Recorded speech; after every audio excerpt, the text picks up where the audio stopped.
I'll give you 150 bucks. No, that was a good score, dude. That's really good. That's Hey, welcome back. This is Still Whiskey. My name's Rich. I'm Vince. I'm Devin. And today we are going to get after some whiskeys that we think you should get after to beat inflation. Yep. Price of eggs is crazy. Yep. Price of whiskey's worse. That's right. So let's talk about some whiskeys that these folks should be buying.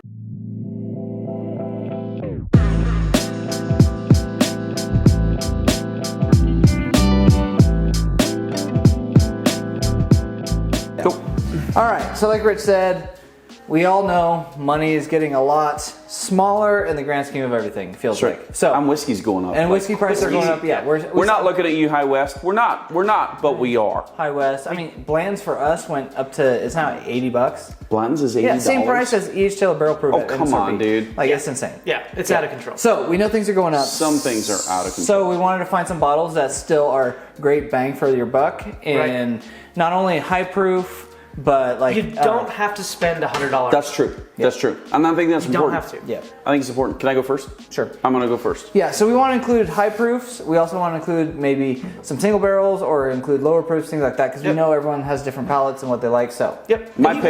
My inflation beater is Benchmark Full Proof. This is from the Buffalo Trace, the fine folks at Buffalo Trace. This guy comes in 125 proof. And for price-wise, it's like under 30. That's great. Under $30, you get 125 proof. I think that is crazy good. Yep. It is right in alignment with a lot of the typical Buffalo Trace profile, a little bit of cherry in there. Yep. But I think for the money, I think this is great. Yep. To get a proof this high, under 30 bucks is insane. 125 proof is if crazy. you can get it. Now, I will also say that I think this is much better. There's a lot of these that look similar. You get the single barrel, you get the top shelf, you get there's a whole bunch of them. This one specifically, I think, is lights out for the money. I would reach for this very happily, very often. If you're in the high proof game, you like high If you're in the high proof, yes, and which I am. So that's a fair point. But I think this is really, really good whiskey. Like single barrel and top floor, I think are two of the others. If you want some lower proofs, that can be good. Yeah. I will say I've only had this, I think, one time.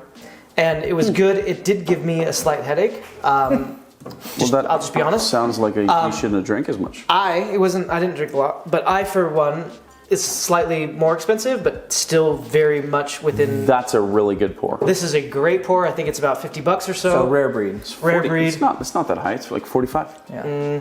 Okay. Anyways, $45-$50. Inflation may have brought it up, but still worth it. It's a great pour.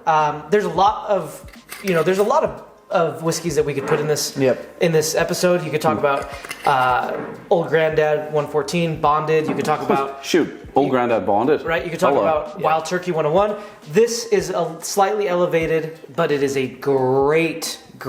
Oh, I think this is much better than the 101 for sure. 100%. And like a caveat too is we're trying to find bottles that are an experience elevated higher than your standard like $30 offering, things like that. We want to get what's that next level up if you don't want without to going crazy. This is a staple. I think your point though on Old Grandad is worth making, right? So there's Old Grandad Bonded, orange label. Then there's the short one, which is 114. Yep. Both very, very good products, and especially at the price point. I think they're crazy good. Yep. High rye whiskey, very, very good. Yeah. What about you? And so for me, I wanted to bring in something that was like more the lower proof. So this one is a good pour. 100 proof. I like that a lot. 4 rows of single barrel. I remember when we first started getting into whiskey, like this thing was winning all the blinds, all the tasting nights, all the things we were doing. Yep. Well, we went out to San Diego and we picked up a bottle of that just randomly amongst a bunch of guys at I think Costco. Yeah. And I remember sitting around in the Airbnb thinking, this is actually really good whiskey for the price we paid. This is crazy good. Yeah, like right now I think like $40 to $45. Like which again is great. So I'll say this: they just started coming out. They just came out with now they have 3 different recipes that they push out. Yep. I think it's gone up a little bit because of those. Oh really? But so if you can find some of the older stock, change the label. Right? Yeah, the label's red now. Okay. And I think they went from this to like a black label and then now to the red label. But it's the same idea. But they display the recipes. So what is this one coming in at right now, Dev? Do you know? About $45? Yeah. Okay. The Four Roses, their main offering is also very good. This is like the yellow label or the small batch select or small batch select. Yeah. So or just small batch. Small batch. So let me ask you guys batch. this: since both This of you, is both of much you are in the better, 45 to 50 range, Yeah. which is better out of these two, in your opinion? I have my opinion, but what do you guys think? I mean, Because this is way cheap. This is way It cheaper. comes down to if you like the higher proof or not. Like, Correct.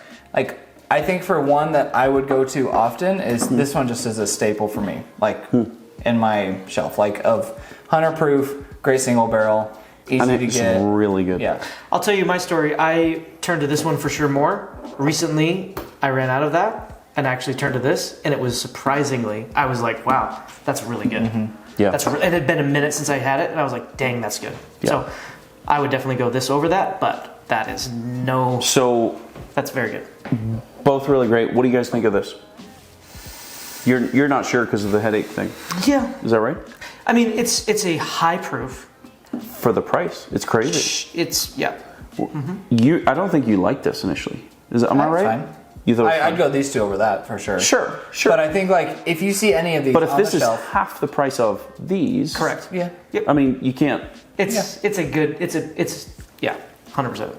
It fits the price range that it is. If you can step it up a little bit for a little higher foolproof, you get this one. Yeah. If you want a mid-proof, like this one's great. Yeah.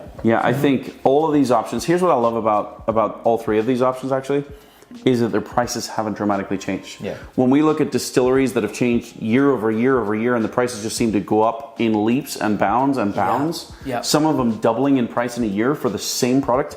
That's maddening. And then you look at these guys who Tried and true. actually just stay the same and crush at their price point. At the end of the day, I think these are great. What do you think? Let us know in the comments. Like, comment, subscribe. Let us know what you think of these three options. What's your go-to? What's your inflation beater bottle? One more that I would say that could be added into this conversation would be like any of the Michter's, like. The US ones? Yeah, they started going up though. Did they? Yeah, they're still under 50 though, aren't they? Okay, never mind. Cancel all of If that. they were still 45 or 50 bucks, then But they could be in the the conversation. straight rye is actually a really good pour. Yeah. Right? Yeah. Anyway, Anyways. at the end of the day, still whiskey. Thanks for watching. Yep. We'll see you next time See ya. with more whiskey. I. Tell me about